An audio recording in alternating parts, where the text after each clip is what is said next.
do you think I could like be successful and own a business without like working hard? I'm like, bro, well, no.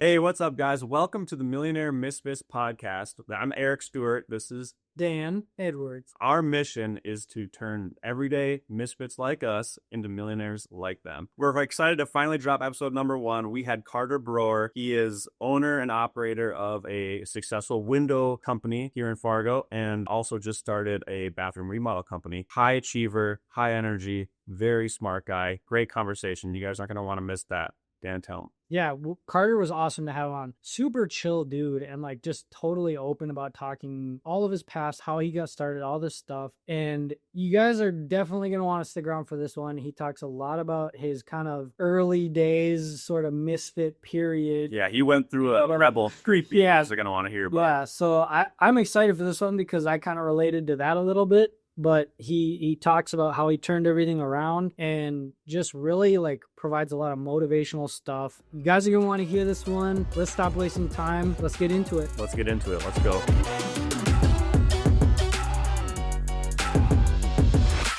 So yeah, Carter Brewer started as a carpenter like 15 years ago and kind of worked my way through the trades through the recession and realized when I got married, when I turned 26, I'm like, oh man, I got to like start taking my life seriously and like do something more. At 26, I'd already been working in the trades since I was like 18. So a long time. And then I also grew up on a farm. My parents had a landscaping company. So I started working full time in the summers when I was like 8 years old, doing labor intensive jobs. So like carrying retaining wall bricks, one in each hand, like 80-pound bricks when I was like 10, all day long building these huge like 40-foot tall walls, the family company. And so I learned from a young age just like how far a work ethic can take you. Mm-hmm. And I got to the point at like 26 where I'm like the hardest worker, and like the smartest guy here, because let's be honest, like in the roofing industry, you're not dealing with a lot, of super high intelligence for the most part. Guys slanging shingles, no offense, but let's just say it's not the... Again, I don't smacking on anybody. They're hard workers. They're hard workers. But I knew like I needed to do something more, and my body was already breaking down. Like I had to buy a special hammer. It's like a $200 hammer. It's called a stiletto. I used my wedding money. Like we got money for our wedding from people, like Menards gift cards and Home Depot gift cards. We used it all to buy me a hammer because my elbow was hurting so bad. But it worked. Like I was able to keep working because I got this stupid hammer, which I still have. It's my like prized possession. I worked through the trades through the recession. So it was like in 2006 when I graduated, I was doing hardwood flooring. And then that sort of slowed down. And I was in a small town in Wisconsin where I grew up. So I jumped from hardwood flooring doing cabinets. So I was like doing like $100,000 cabinet sets, building them in the shop, doing all the finished work at like 18, 19. And that guy slowed down. So then I had to jump to what was next, like drywall, mud tape, texture. Did that for a little bit. And during the recession, it wasn't like it is now. It was like I had all these skills and I would apply for 50 jobs.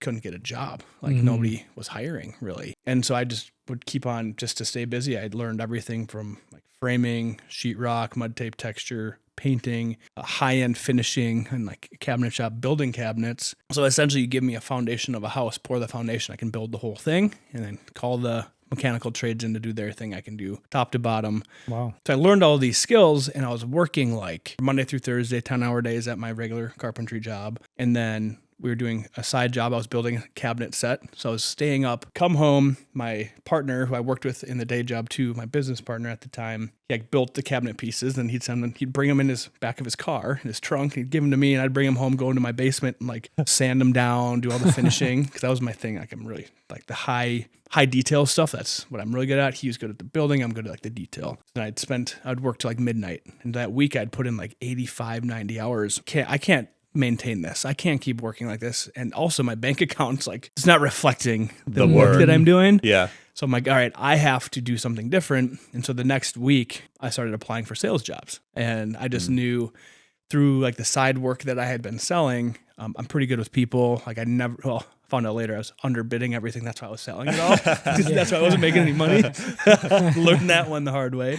A great salesperson, though. Yes. I mean, like, I'm 100% close rate, man. I'm a bomb, I started applying for the company I worked for. Is like a big lumber yard, and they had a building. Like they built apartment complexes, and they had like inside outside sales. I applied for them. They're like, oh, you have too spotty of a employment record. Like, I'm unemployable. Like, I was jumping ship. I mean, half the time is because they were on work, half the time is because I was a shitbag back then, and like, making bad choices and whatever. But ultimately, I applied at Window World in La Crosse, Wisconsin, my hometown, and they actually gave me an interview after I called them like 3 times a day for like 2 weeks straight. Wow. And then they hired someone else.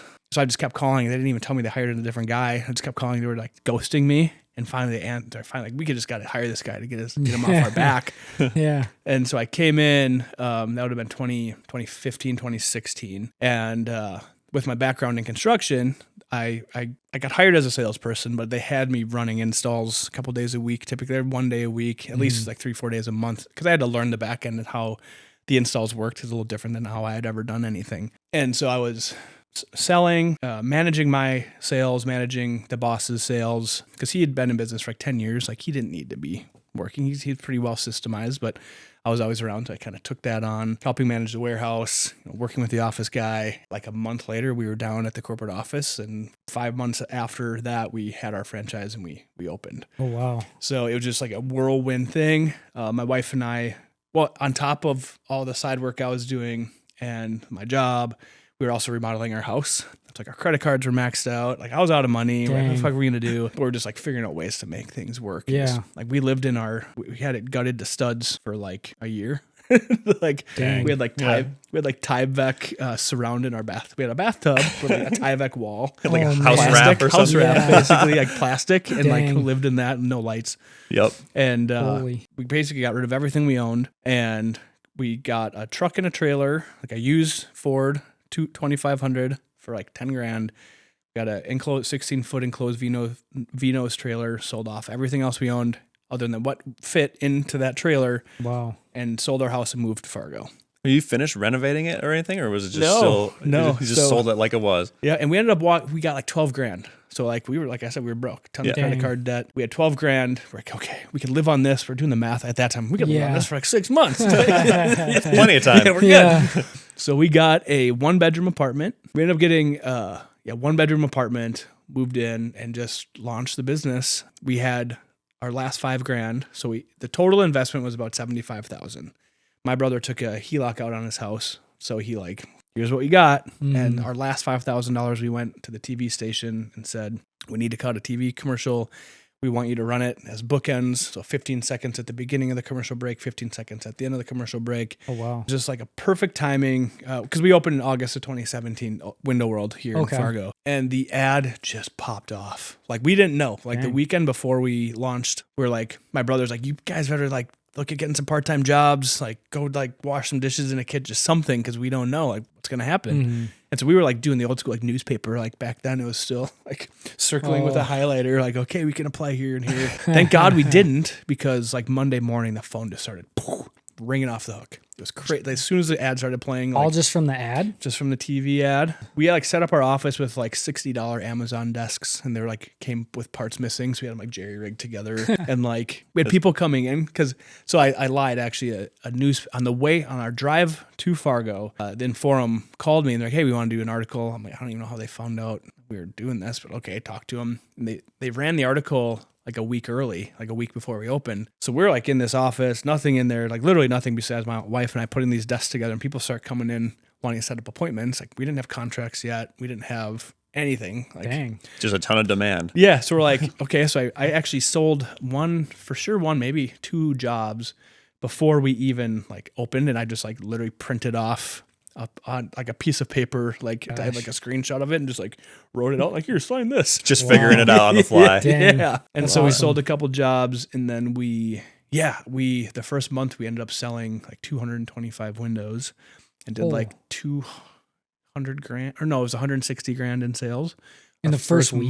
First month. First month? Wow. So when you met with Window World and like the whole franchisee meeting and stuff, did they like give you any indication that this was the like potential and the numbers? Well, so part of the process to get approved from corporate is you do like a full business plan with the pro forma. So, you like lay out your projections, and we showed them our projections, and we're anticipating doing about $680,000 in sales our first year. And they were like, we love like the aggressive attitude and like, that's awesome. But like, you guys, like, that's like shooting really high. Like, we don't want you to be upset if you don't hit that. We ended up doing like 1.3 million our first year. Doubled. Dang. Doubled the aggressive, lofty goal. Yeah. No way. Kind of an anomaly though. Like the Fargo market, it was a perfect timing. Like it needed a respected or trustworthy window company in town. Window World does have a national brand, but it didn't necessarily translate. I think it was just like the market needed it. There's pent up demand. We came in back then my hair was brown, not gray. These young looking kids, basically like 26-year-old kids, ran this ad, looked nervous as hell. People were just like, oh, they seem like nice people, I think, or something. Came in and we ended up selling, by the time we hit like $250,000 in sales, that was about the time our first shipment of windows came in. And we're like, we had an installer lined up, like we're good to go. And the first job, it was like 6 windows, took the guy like 2.5 days. I mean, that's like a half a day job for me or like a guy who knows. I'm like, okay, it just was that we had $250,000 in sales and didn't have anyone to do the work. Ooh. Dang. And so we're like, fuck, You're scrambling. What are we going to do now? And so my wife had to learn. She's better at this stuff than I am. So like she watches me do something and then can do it. Where me, I have to mess it up 5 times and then I'm like, oh, now I get it. Yeah, that's about right. Yeah. And so we started doing a bunch of the installs. So we were like, she was like answering phones, like we'd be working and then I'd go run a lead and she'd go to the truck and like call people back, set up appointments, come back, go back to the install. Dang. And then we finally, we went through 15, 20 contractors before we found Anthony, who's still with us, working with us today. He's become a good friend of mine and he got us through that first year. He ended up doing about 1 million in installs. Had it not been for him, we would have probably gone out of business because we just like, because I kept selling, selling more and more. And so we would have kept falling farther and farther behind. And that was like my first taste of like, you can't do it all yourself. Like it's impossible to scale a business if you're trying to do everything yourself. Yeah. And I was sort of thrown into that fire inadvertently. It was just like, we didn't expect to sell that much. We didn't expect to need 3 or 4 crews in our second year. We didn't expect to need an office manager, a salesperson. But sales dictated that for us. And we just basically tried to keep our heads above water for like the first 3 years until I finally got a solid sales manager, a salesperson, who then became our sales manager and sort of just expanded from there. And so that 2020 or 2021, we implemented EOS and we got our business structure laid out. We started recognizing the importance of like separating dividing the duties between people. Like we were always like, oh, like pitch in and help the other guy. And we still believe in that. But when you have two people responsible for one thing, that's when wires get crossed and things get missed. So there's a level of differentiation between the roles that has to be in place. Otherwise things are going to slip through the cracks. Yeah. And so we've built Window World like 7.5 to 8 million this year. And we're actually trying to scale back this year, but it's like we've raised prices on roofing and siding because we don't want to do it. We've sold more we've doubled the volume of like quantity of squares of roofing. We've doubled the price. Like if we double the price, no one will buy it. Fuck, we should have done this so long ago. Yeah. Carter Broer, the man that can't fail. Yeah, dude, it's like this. I don't know. Double it. Double As it hard again. as he may try. Yeah. To dialing in the sales process, and I can go for hours on sales process if you guys want to dig into that.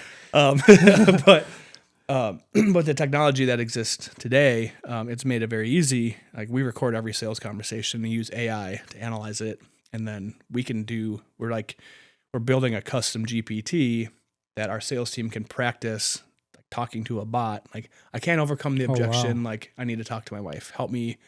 I need to practice 10 times and you can just have the conversation over and over and over again based on thousands of hours of sales conversations with actual customers that exist in our database. Wow. So what we've tried to do is get very granular within each department. But the first step was having departments. Yeah, that helps. Yeah. Yeah. That was a huge turning point. Then it sounds like implementing EOS, getting like super clear on all the rocks and stuff, you know. But so you basically had to scramble from the very beginning because you had so much sales and work. Like that's a huge problem, but it's like a good problem to have. Like you said, like dictated your response. But like if you didn't have all those sales that just came flooding in, like that's people would love that. I feel like just like having all that stuff just coming to them, and if they had to start at square one or something like that, and had to like go out and go like door knocking or whatever, if they didn't have a budget for like TV ads or something, like what's something else someone could do to generate sales other than just one, having the floodgates open, and two, like having like a budget for TV. So it's interesting because with the bathroom business, it's been a completely opposite experience compared to windows. There's a ton of demand. There's like TV has not worked for us at all. So we are actually working through this exact problem right now with the bathroom business. Although we do have some brand recognition, like people recognize me from TV and from Window World. So we're working through it. We're realizing the power of like organic social media. I've just recently gotten very active. Essentially, if you get a professional account on Facebook and just follow the weekly challenges that Facebook lays out for you, they basically teach you how to become an influencer just through their system. So if you just follow that, I mean, I've had 50,000 views in the last 14 days just from posting like 3 to 5 times a day. So that's the best way, I think, right now to get in front of people. It's sort of top of as much as you can. You want to be all over. You want people to see your face, recognize you, because people buy from companies they like, know, and trust. So we've tried to do it, and this is actually a secret nugget. On social media specifically, Facebook specifically wants people to interact with people. And it's like a people platform. They don't like businesses. People don't go on Facebook to look at ads. Like, fuck this, I want to scroll past this. I want to connect with my family, friends, people I know. So our strategy on social media has been to make our business appear as if we're a person. And so we're like people first. So like our Facebook ads that crush for our business, which these are paid ads, but it costs about a third of the cost of traditional advertising per lead. Is our best one is like a picture of me holding my son when he was just born, and he was wearing a Window World onesie. I'm wearing a Window World shirt. We had just gotten back from the TV studio, sleeping on the couch together, and it's just an ad. It's an ad, but it just says, "Hey, I'm Carter. This is my son. This is how you'll sleep knowing you hired Window World to do your window project." And people don't. If they think it's an ad, they scroll past. If they think you're a person and you have that first line is interesting, they'll actually read the rest. And then at the bottom we say, "Hey, if you're interested, this is where you sign up," and that's the bottom of the funnel. So what I'm hearing is that I need to get a onesie and we need to get an ad going where you're holding me. You'll crush. I'm telling you. That's a direct translation. That strategy will work for us. Yeah. A onesie. Yeah, you should do it. Like a leotard. Just get a wrestling suit. Well, part of this podcast was supposed to be like our guest giving Dan like a homework assignment, like Dan acting as like our general audience, right? Like the newbie, someone that wants to get into real estate or just business in general, you know? Now so we have our homework. Yeah, exactly. Exactly. Like that's your assignment is to buy a onesie. Oh man. That's the best piece of advice right there. I mean, honestly, that's the other thing though. Like agencies. I worked with like 7 marketing agencies because I was like, to get in front of millennials, so specifically my generation, like we're on Facebook still, Facebook and Instagram, but like I'm not on Snapchat. I'm not even TikTok like or anything. I'm not on that stuff. My group is like we were in college. I was a freshman I didn't go to college, but my friends were freshmen in college when Facebook was like invented. So like that was the first social media platform. We're like, this is fucking sweet. So my age group is still there. Okay, TV, we're hitting the boomers and the Gen Xers for the most part. I go in public, like a baby boomer stops me and has to talk to me because they recognize me from TV. But like anyone my age, they don't know who the frick Window World is. They don't know what that is. It's not like I'm going, "Hey, dude, you recognize me?" Yeah. But like people ask what you do and like, "Oh, you maybe see the commercials." They're like, "No, what are you talking about?" Yeah. How do we generate leads from Facebook specifically? So like I said, I worked with like 6 different agencies and it was all the same thing. They give you these metrics and they say, "Oh yeah, we need a click rate of this. We need this many impressions, and that lead, and all the numbers look great. It's just we need a little more time and just give us some more money, and then we'll start getting some lead flow." And it was all the same song and dance until I met our now chief marketing officer, Braden. At the time, he still has an agency, but we sort of brought his agency in house. That's who runs our social media presence for the businesses. But he's like, F all that noise. All I care about is leads. So here's how we're going to get you leads. I'm like, Yeah. okay. And he's the one who came in with his strategy is that, respect the platform. Facebook wants people talking to people. So let's respect that and go about it that way. And it's our number 2 lead source for Window World out behind repeat and referral. And then for Modbath, it's our number 1 lead source. So Nice. how, like, in today's world then, for somebody just starting out, like, how important would you say, based on everything you guys have done and are doing, how important is a strong social media presence?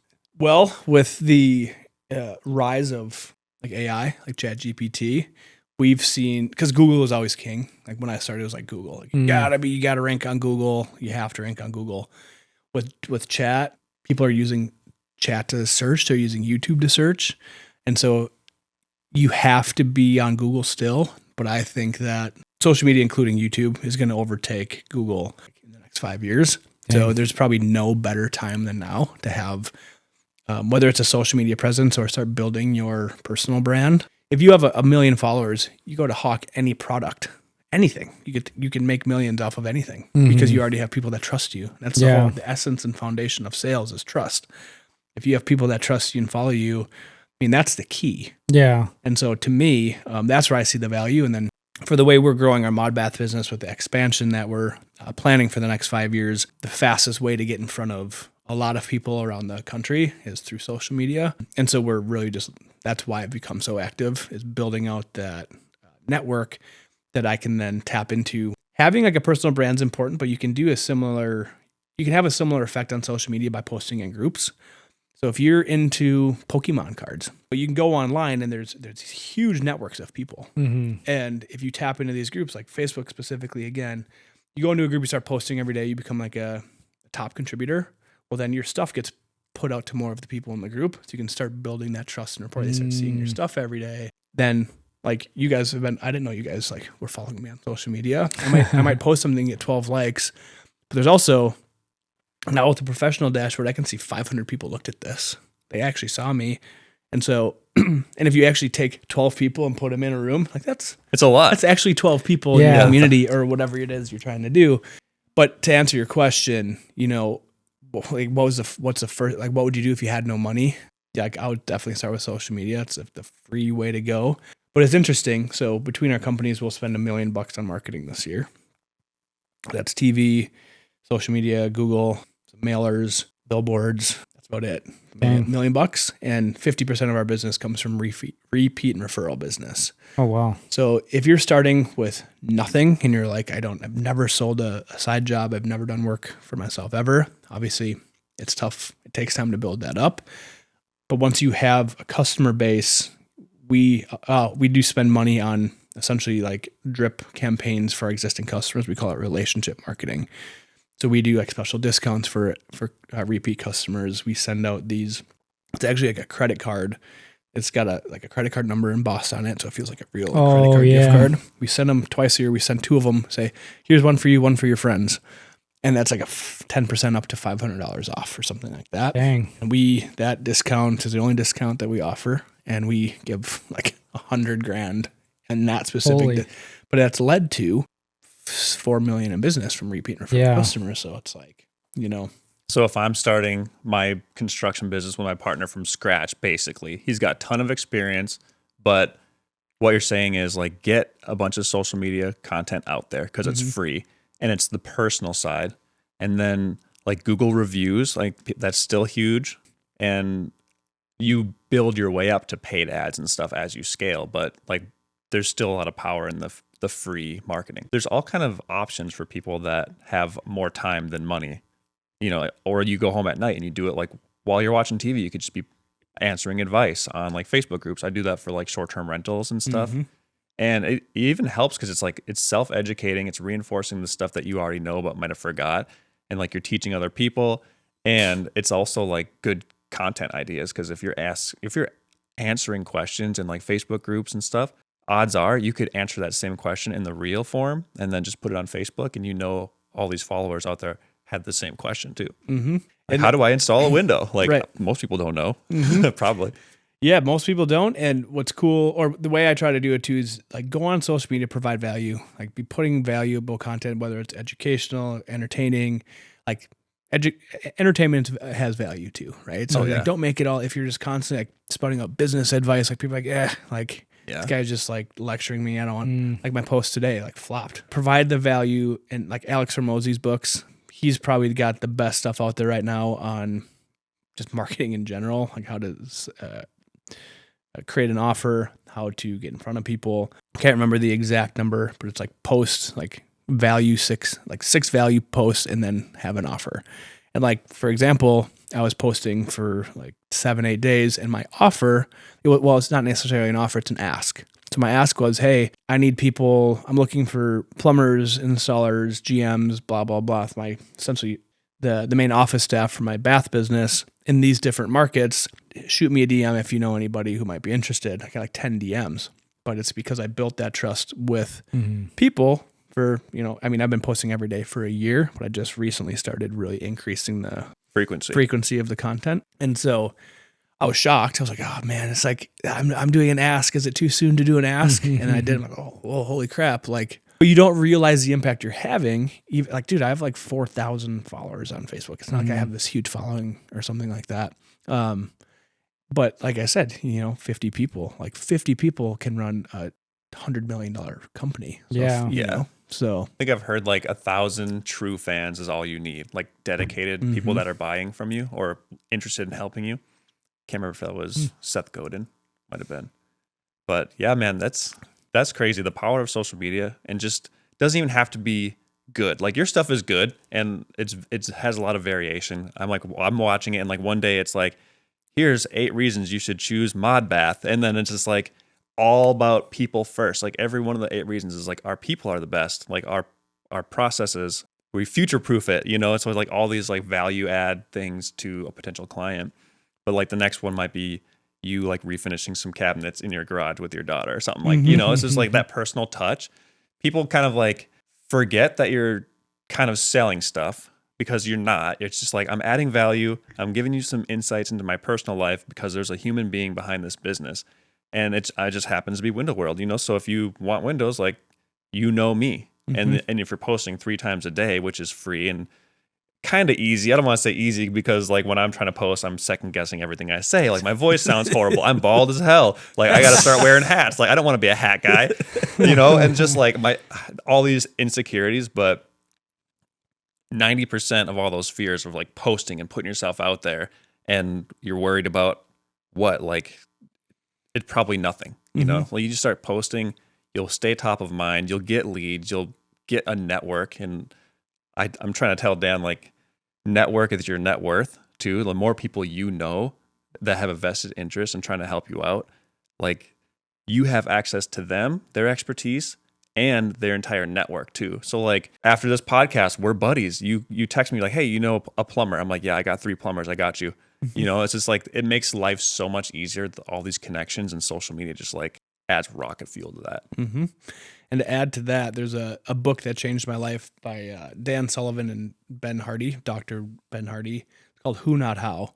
The whole premise of the book is, as you're specifically for a business owner, if you're running into if you run into a problem, your first question should never be, how do I fix this? The question should be, who can help me fix this? Who knows how to fix this? Who do I need to get involved that can help me? And once I had that mindset shift, like, dude, I work 90 minutes a week per business, like on or in the business. Otherwise, I'm completely out of the day-to-day. I haven't had a customer interaction in 3 years. That's huge. So that's like a really common, like I've heard this multiple times over multiple books about the like first who, then what, or first who, then blah, blah, blah. And I've realized just through, trial error, doing things, working at different places, that I feel like, in my opinion, is really true. Like if you build the people to do the job or find the right people, that's going to be way more valuable than figuring out, like, than starting with, hey, let's do, let's invest $100,000 in XYZ to, I mean, there's a place for both, but it's one of those things that's a simple concept, but powerful, but also very difficult to implement, I'm sure. You know, like we've been talking about a lot of like high level like processes, you know, like you said, you could talk for hours on sales. Like there's so many details of owning and running a business. But like for people who, if that's intimidating to them, what would you tell someone that just needs to focus on like step 1 to 2, like just getting started or just making that shift? Like they're at a job, maybe they have some skills, maybe they don't, but like before they're getting all the way down to spending $1 million in marketing budget 1 year, you know, like that's pie in the sky, like 5-year plan. But what would you tell someone that's like struggling just to wrap their head around that first step? I should preface by saying like there's a time to grind too. And so like I wouldn't be in the position I'm in now if I would have just been like, I don't feel like working. Like I would have to find someone to do this or I'm not doing it. Like you have to just like roll up the sleeves and do it at first. That's the first thing. Like a lot of people I know, specifically a couple guys locally, that one guy specifically asked me, he's like, do you think I could like be successful and own a business without like working hard? I'm like, bro, well, no. Do you want to like be a coach or like a business coach or something? I'm like, dude, no. He's like, well, I'm determined to figure out how to do it without actually like running a business. I'm like, okay, well, that's called a hack, you know. And there's a lot of guys out there that are selling that stuff, amateurs that have never done it, renting Lambos and putting on social media how successful I am. And so ultimately, like I said, people see me now, and I joke that like I work 90 minutes a week. Like my mind is always thinking about it. I'm primarily working on high level things like the marketing strategy and sales strategy and things like that. I'm always thinking about it, but I'm not active like in the day to day. Like you said earlier, you can't be. There's too much. Like you've built that machine up. So now that those 90 minutes or whatever you work, that's high impact, like high visionary level impact. So it's not like, oh, I work 40 hours a week or 80 hours a week. That's like a badge of honor. It's like, it's better to work really hard at first, put yourself in a position to make that high impact 90-minute, you know, hour, 2 hour a week. Like that can be more impactful to your business now than putting in 80 hours of installs. Like that's not your job anymore. Yeah, 100%. And to answer your question directly, you know, it's time to like start building your team when you become the bottleneck. And I became the bottleneck really quickly. And like, I'm not an organized person. I can be when I have to be. Like I was forced to like, it had like a ledger of like all the things I'm not gonna be able to get done today. Basically, you know, I'm like, I knew like, okay, all these things need to happen. A guilt list. Oh yeah. Yeah. But then there were things on there like the social media. Like I've wanted to do this for 5 years and I just haven't been able to, because it like when you have an angry customer and a truck that showed up late with a bunch of broken material and your guy fell off a ladder and your freaking office person didn't show up, you're not thinking about, oh, how do I put this camera to make the best angle? And then I'm going to, you know, write the script and do it. No, that's guys, I can't deal with that right now. I got to get this reel done. Like, after that. And that's how you like lose the respect of your team too. So ultimately, like I did a speech about this not too long ago in my, Toastmasters. Is about like leveraging your time, with people. So like you can like time travel by having a team that is all rowing in the same direction. Like you can only do, even if you're working 80 hours a week, that's only 80 hours a week. But if you have 10 people working 40 hours a week, it's 400 hours of things that get done. Tons of progress that way. Right. And so, you know, it's when the best time. So I was lucky enough that my brother, was wise enough and he put a bug in my ear and he forgot about this because now I'm trying to teach him the same thing. But he said before we started, he's like, your goal, the first thing, you need to be focused on surrounding yourself with people smarter than you. I'm like, oh, that's fucking easy. I'm just a dumb carpenter, you know? But he said, like, focus on working yourself out of the business. You should be, as soon as you can be working on the business instead of in it, that's what you need to focus. So I've always had that mindset since day one, but it was like, I put 50 of the wrong people in the business before I found these people. So the best advice I can give is like, when you first go into business, you're not going to attract A-level talent. You're going to attract like C and D because that's what you are. You're an inexperienced business owner. You don't know what you're doing. You don't have systems and processes yet. You're going to figure it out. But an A guy doesn't want to come in and figure it out. He wants to come in, pop into a process and blow it up and crush for you and be successful. So that was our introduction, Carter Brewer, everybody. Now we'll get into it. No. Time to get into the actual valuable stuff. No, but so Window World, like your Fargo, West Fargo, whatever, Window World, you guys opened that when? August of 2017. 2017. And you're at the point now where you've built it to the point where you can actually step away from that and let it run itself. Yeah, I'm actually moving out of town. Which is like, that makes me so happy to hear that you're doing that, because like I've worked for tons of companies that have been around for way, way longer than that. And, like the Carters of those companies are involved in every single day-to-day detail of everything. And it's just like, they're working in the business. Yeah. Like, and it's almost like frustrating, because I'm like, I know it's possible. Like, I'm sitting here talking to a guy that's done it. Yeah. And so but a lot of owners don't do well, it, is what right. you're saying. So then here's my question for you, Carter. In your opinion, what do you think is like the number one reason why those people don't hit the point that you're at?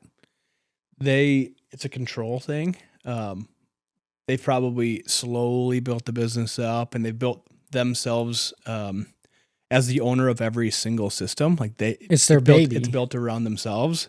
Like, so like I said from the beginning, like we grew so fast. It was like we were forced into bringing on help. Yeah. But a lot of these guys have been in business 20, 30 years. They're so intertwined within the system, and they're so resistant to change. It makes it really hard to hand off a task you've been doing for 20 years to some snot-nosed kid who comes in who thinks he knows everything when I can do it better myself. It's what we call the contractor trap, because it's like 90% of contracting companies are run that way. Oh. So if you aren't thinking about getting out of the day-to-day, you build yourself into the day-to-day, then it becomes nearly impossible to get out of it. But you can't, if you're in the day-to-day. A friend of mine, his name is Jeff Woods, he wrote a book called The AI Driven Leader. You should actually get that book if you're interested in learning about AI and like the best way to formulate an AI prompt. So, okay, Jeff, this is your plug. Nice, yeah. It's only going to get more important. Yeah, going forward. But he says, I spent a couple of days with him down in LA a few months back, and he says you can't see the label on a box when you're sitting inside the box. So you can't. It's written right there. It's obvious what it is, but you can't see it because you're on the inside. So you have to pull yourself out of that day to day. I would add to that, as far as turning points go, like 2.5 years ago, I quit drinking. Alcohol was keeping me from like truly living up to my full potential. I think everybody has something like that. I knew it was affecting me. Like, I was still going to the gym every day. I'm like, oh, I'm still doing. I didn't realize how badly or how much it was affecting me until I got rid of it. And I'm like, oh, this is what this is what feeling good feels like. And so so like that's another thing. Like, give up the distractions. I mean, it could be anything, social media. Like, I'm realizing. So now I'm like addicted to candy and social media. Dude, I put on like I need my Skittles. Yeah. No, big chocolate guy, big ice cream guy. Yeah. Yeah, dude, it's gnarly. It's actually, so quitting drinking wasn't like, I don't want to say it was easy, but it was like once I made the decision, it was like I never craved it again. It was or whatever. final. Kinda. Yeah. Like the point of that is that a lot of guys act or say they want to do something big or be successful, but they're not willing to give up or do it, sacrifice. Another thing too that is sometimes overlooked, and my wife and I talk about it a lot, is like we gave up everything. We sold our house. Both of our families lived in town. We lived a block away from her brother and our nieces and nephews, like half a mile from her parents. My parents were 10 or 20 minutes away. All of our friends that we went to grew up with, we left everything to start a business. Start. Hard reset button. Right. If you're not willing to sacrifice anything, like, don't expect huge results. I'm not saying you have to do what we did, and you can do it on a shorter time horizon or a longer time horizon. But there's all these like vices or distractions that you're like, you've kind of over the years, you train your mind to be like, okay, what's the highest and best use of my time? Like, where are my unfair advantages? And like, how can I maximize my life in all these different areas? And you like look objectively at drinking or like drugs or anything like that. And you're like, well, that doesn't really serve me. I don't like being out of control. And my singular goal is business success, and I'm focused on that. And this is a hindrance. And it becomes an easy choice, like you said. And it's just like flip. There's only so much you can cut. Like you can't cut caffeine, obviously. Like that's untouchable. I think we all can agree on that. Yeah. Like technically a drug, but it's fine. Kids take it. It's fine. I think there's something to be said though about like cutting those things out or doing those things to get to where you want to be or reaching that goal. That's not to say that like, I mean, maybe alcohol or a vice is a different thing, but like, like eating oatmeal or driving an old beat up Buick or like things like that. No, don't worry. What else? Throw me under the bus some more. But like, those things, thrift store shopping. They don't have to be forever. That's like true. that's true. You can do that for X amount of time and then work on being successful and then go out and buy a brand new 2025 Easy. GMC Sierra. Yeah, that's right. I know things about you guys. It was on one of your reels. Yeah. Well, being frugal and all that stuff, like it just proves to yourself that you can do hard shit. Yeah, but the point is like it's okay to like give yourself some grace and understand like you're not gonna be good at everything right away. Mm-hmm. Yeah. Focus on like one thing. Like literally, if that's all you can handle, like one thing, that's it. Yeah. Even if it's like I'm gonna like 75 hard. Start with one of the 75 hard things. Reading a book. Read 10 pages of a book until it becomes easy. Then add the next thing in. Giving yourself grace is Yeah. definitely like if you're not trying to be perfect here, we're trying to be a little bit better every day, right? Yep. I love that. And my mom tells me the reason I'm successful is like that I'm just like too stubborn to quit. Like I'll just keep going. Like, yeah. And the whole point, the secret to success in business is that this is so cliche. I mean, I guess maybe it's in the books that I've read recently, but it's like, there's no such thing as failure. It's winning or learning. Mm-hmm. Like literally, like you get comfortable with failing or sounding stupid or making a mistake. If you can live with that, like that's literally the essence. Like success is built on a mountain of failures is the way I like to put it. Seriously. It's like literally look down and it's like all these mess ups I made throughout the years. Yeah. People see you up here, but it's the fucking iceberg analogy. It's like, oh, it's Yeah. 100 times All that. more crap underneath you. There's successes in there too, but we always look at the failures, and the lessons, the successes are cool. You learn a little bit, but it's mostly like, yeah, I knew I was going to be successful, but like I missed a foundation repair thing, lost $5,000 or whatever. And I'm like, that one still burns a little bit. It still burns. It's But, way yeah. easier to focus on negative stuff than it is like the small wins, Yeah. So another book, same authors, it's called The Gap and the Gain. It talks all about that, about if you're constantly focused on the future, you have like an ideal future. Like this is what when I get to this, then I'll be happy. Yeah. And there's that space in between there. It's called the gap. So it's like you're constantly chasing that thing, but you're not realizing behind you as you're chasing the thing that you're constantly raising up. So you have to stop and reflect on like where you've come. And that's the gain. Like you have to, if you focus on the gain and what you've accomplished, at least at some point throughout your, like you have to take the time to do that. Otherwise you'll always be chasing on Moving the ideal. goalposts. Yeah. The goalposts Dang. move down and you never really truly feel fulfilled. What has differentiated me, I think, from a lot of people is that when I turned 26 and started taking life seriously, I'm like, oh, I had 1 month where my closing average when I was working for the Window World of Lacrosse, it dipped down to like 35%. Like if this happens again, you're out. I'm like, oh God, I got to do something. So I found a podcast and a book, a sales book. And I started listening to books on audio, on Audible. Boom. I'm like, I got a nugget. I'm like, ooh, like one nugget out of the book that helped my sales process.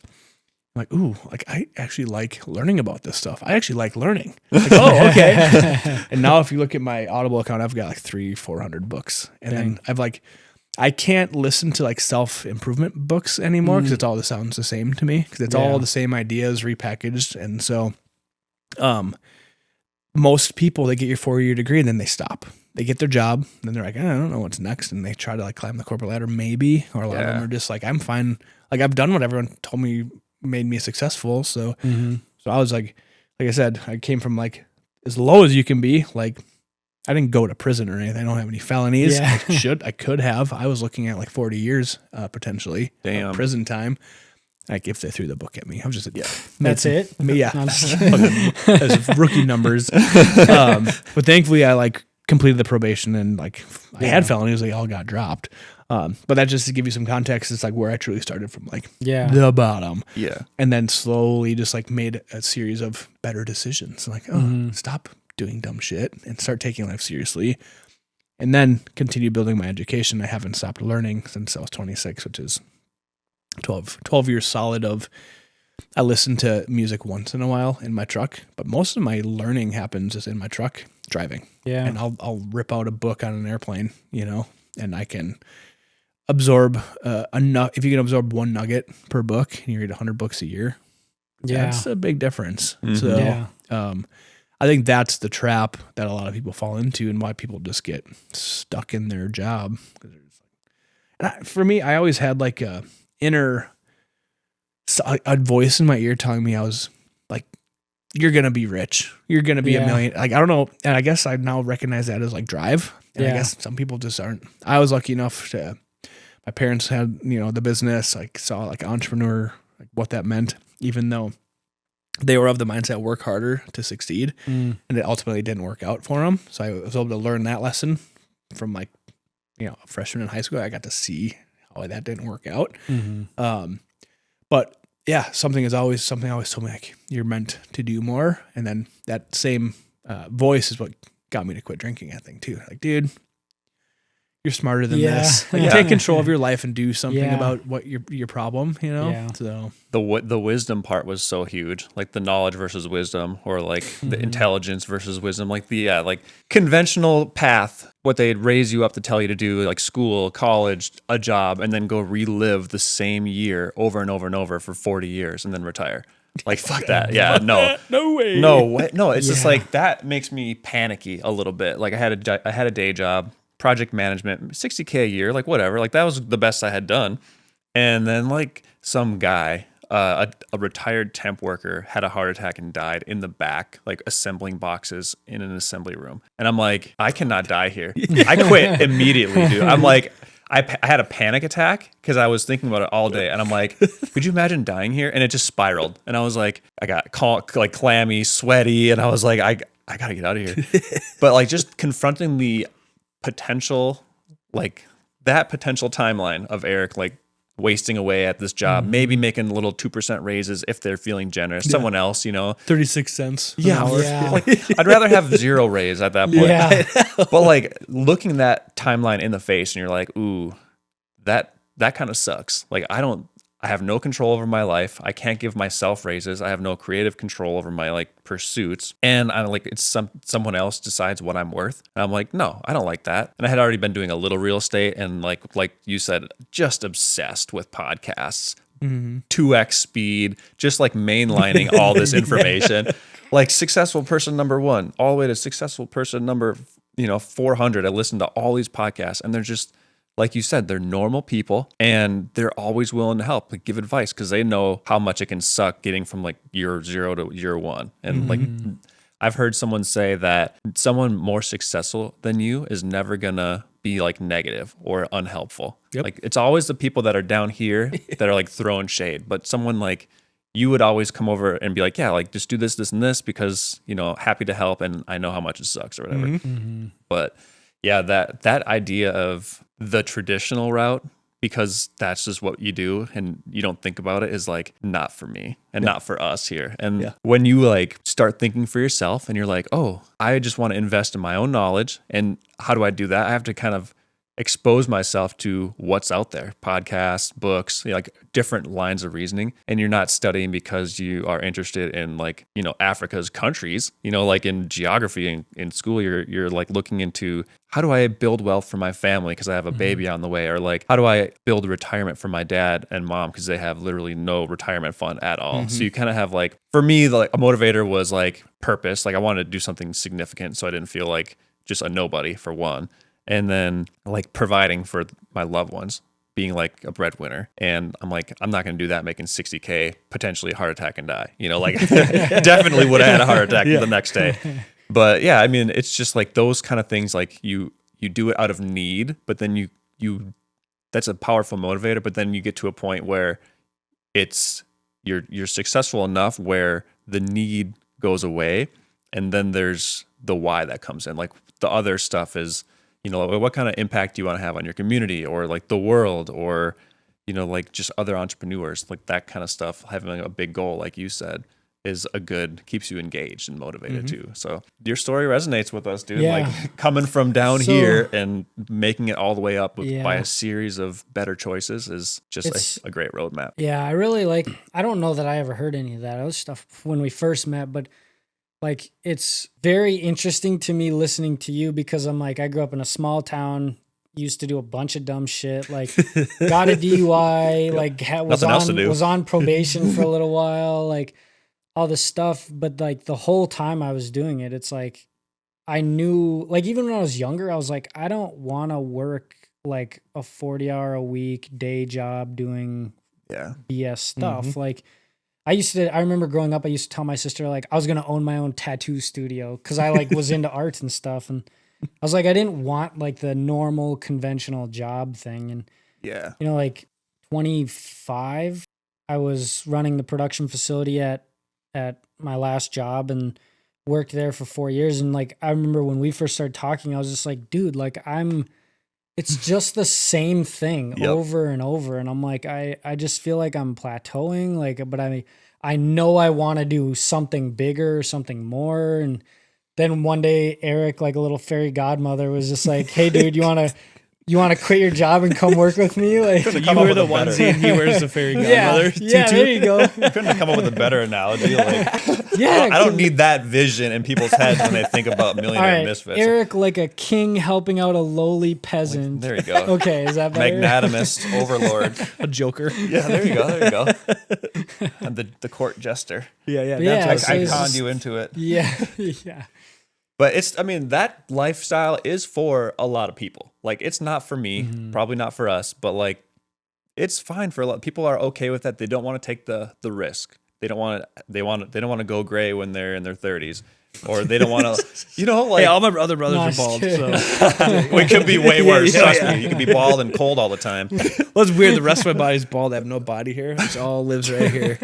I should relocate. Is that like redistribute the resources, the allocation?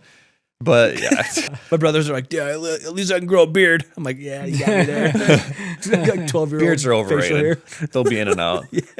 But yeah, like that life is for a lot of people, for the people who feel like misfits, like in the trades, have no formal education and their prospects are limited, to come to the realization that there is another path. It's going to be hard work up front. It's going to be a lot of grinding, but like, to know that your potential future could be 8 years down the road, you could own a business doing 8 million, just started another one that has goals of doing like 500 million, and you might sell it as an assemblage to private equity and have a big payday like 10 years down the road. That's a wild realization for a young kid, tatted up 20-year-old carpenter to make, and they're like, okay, Carter did it. Carter was me 15, 20 years ago or whatever.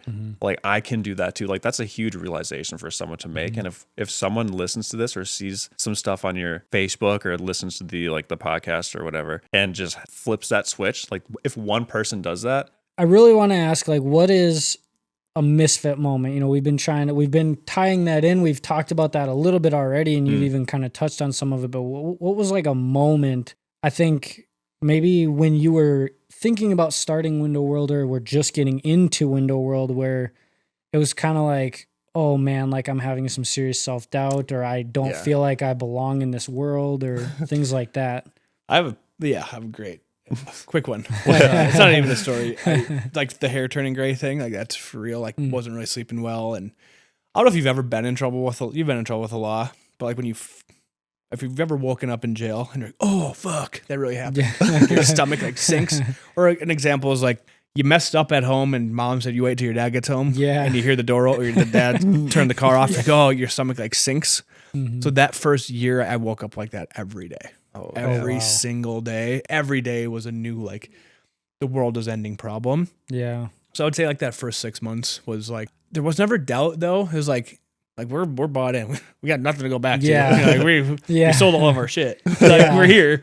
But there was never a sense of doubt. So I would say that was like we felt way in over our heads and like we didn't belong those first because things took off so fast. Dang. So on the opposite side of that then, like, did you guys ever have that moment, that millionaire moment where it's like, we did what we set out to do, or like things are going how we want them now, we've made it, whatever that moment might be for you? There's one that really sticks out, and it was also right like the first month. So like money was always like tight. So I had never like experienced what having money was like, but we went through that first month. Like I said, we spent our last $5,000 on that last CV ad, so we had zero in our bank account. And by the end of the first month, we had $50,000 in cash in like down payments. But yeah, I would say this month, like today, we had our meeting to talk about it. So today is the day that I finally feel like we've made it. Nice. Yeah. That's awesome. And then it'll be tomorrow, and then it'll be better and better and better.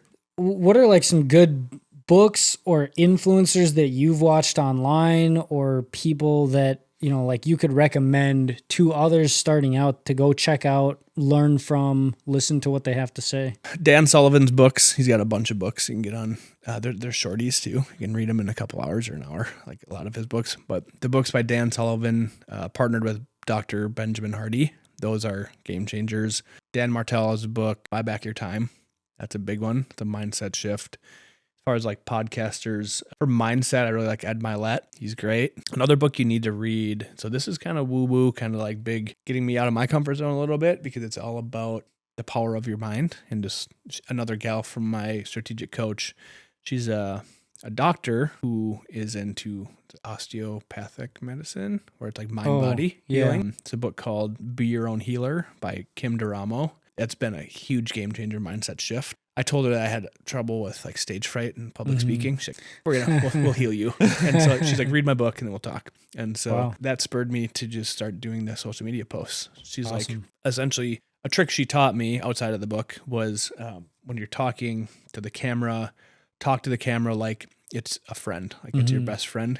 Connect. Like when you speak to somebody, your energy connects, like literally physically, like scientifically, your energies connect with each other. Yeah. And so if you talk to the camera, if it's it's a person, it'll connect better, and you can connect through the camera to the person on the other side of it if you do it. So that's what I've just looked at the camera like it's a friend, and I've been able to do it. There is like a huge difference, like when you're just talking to somebody, having a conversation, versus like, staring at a camera. Trying to like, perform. Yeah.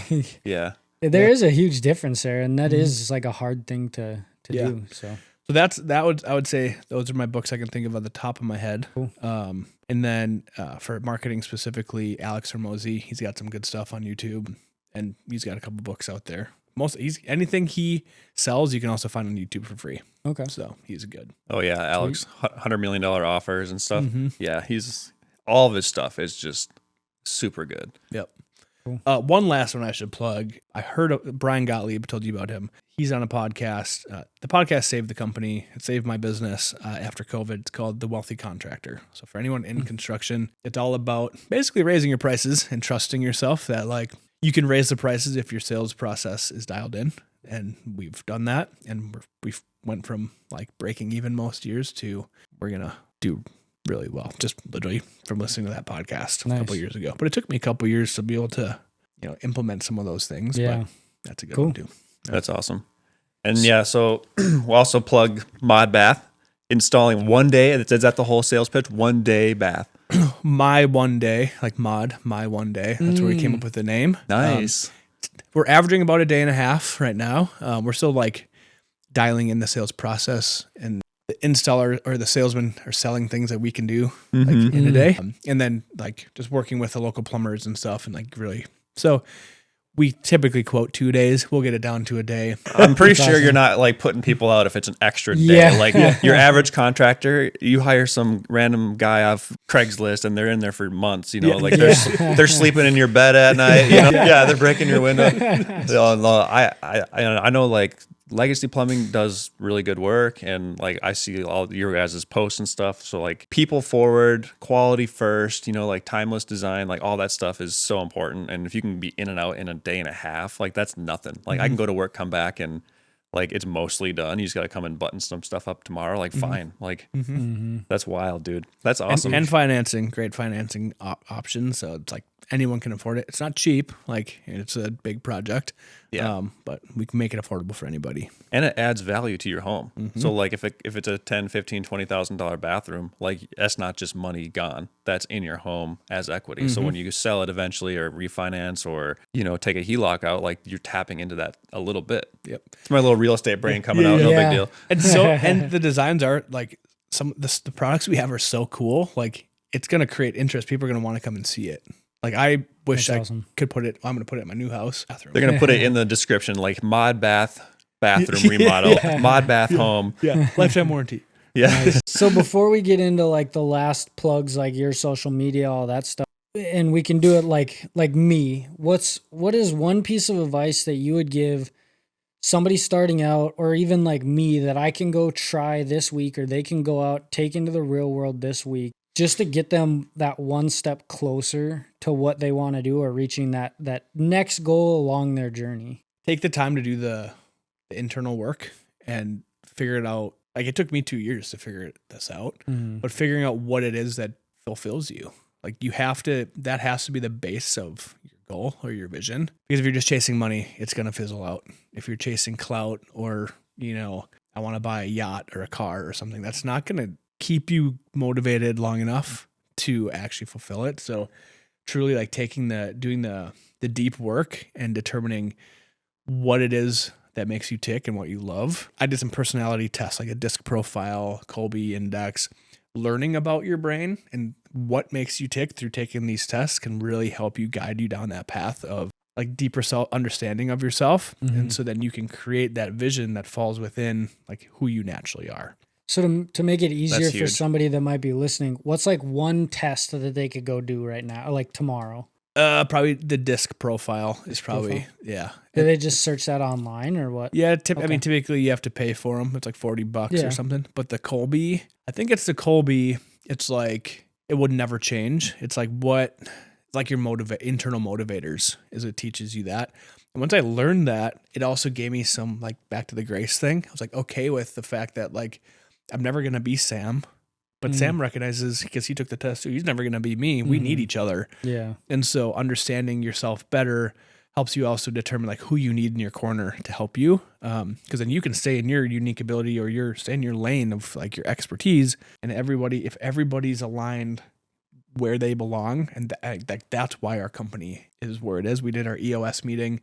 There's a test. I can't remember what it's called. It's like widget. It's like the wonder innovation or wonder imagination. Something like that. Yeah, I can't remember. we did those at one point. So we did that. We had only 5 people on the team, but we each fit within a different one. Oh, nice. And Patrick, our EOS implementer, was like, I've never seen that before. He's like, no wonder you guys are crushing like you are. Because everyone, and it just happened. We just happened to get lucky. Yeah, we not lucky. We finally found the right people after hiring the wrong people 100 times. But there's so much to be said about, like for me, I have to know why. Like that's why. Like I told you, my wife, she's better at construction than me because she just sees it and it makes sense. But I have to know why. Why am I doing it like this? Yeah. So for me, like once I learned more about how my brain works and why I am the way I am, it allowed me to be okay with it and then focus on building other people. Awesome. That's so huge at like any point. Like that advice is applicable to everyone, like at every point in their journey too, which is awesome. Like at the very beginning, even at every like milestone, you could revisit that kind of thing. Mm-hmm. Cool. That's awesome. I post mostly on Facebook, just Carter A. Broer, Broer. That's my personal page. And then, I mean, I post a lot of business stuff on that first, and I'm kind of A/B testing on my personal page. And if it hits personally, then we'll use it for paid ads. And then Window World of Fargo, Window World or Mod Bath of Fargo. And then my handle for Instagram is CBroerWorks. That's where you can find me. But it's easiest to find me on Facebook. I'm most active on Facebook. And honestly, anybody ever, just feel free to DM me. If I can help, I'll respond. If I can't, I don't know. All million of you guys is following me at once. It'll be hard to handle all that. So awesome. Well, this has been super, super cool, super fun. Tons of great information. But thanks, Carter, for coming on. We're going to have more guests coming up on future episodes. Yeah, man, we really appreciate you coming on. So much good advice, dude. Yeah. I know you could sit here and talk probably sales Facebook, online marketing, just the grind for probably another 10 hours. If you guys ever want to dig deep into one of the like production, sales, marketing, finance, you want to do a specific on any of those, that's where I mean, Heck we, yeah. we can dig. We went wide this time. We can go deep too if you want. The stuff that moves the needle every day. Yeah. That stuff is super valuable too. But Awesome, probably hit you everybody. Thanks for joining us. We'll see you next time for another episode of Millionaire Misfits.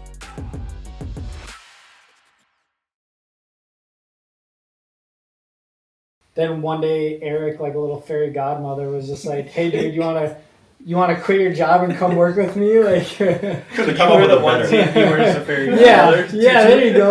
Couldn't have come up with a better analogy. Like, Yeah, I don't need that vision in people's heads when they think about all Millionaire right, Misfits. Eric, like a king helping out a lowly peasant. There you go. Okay, is that better? Magnanimous overlord. A joker. Yeah, there you go.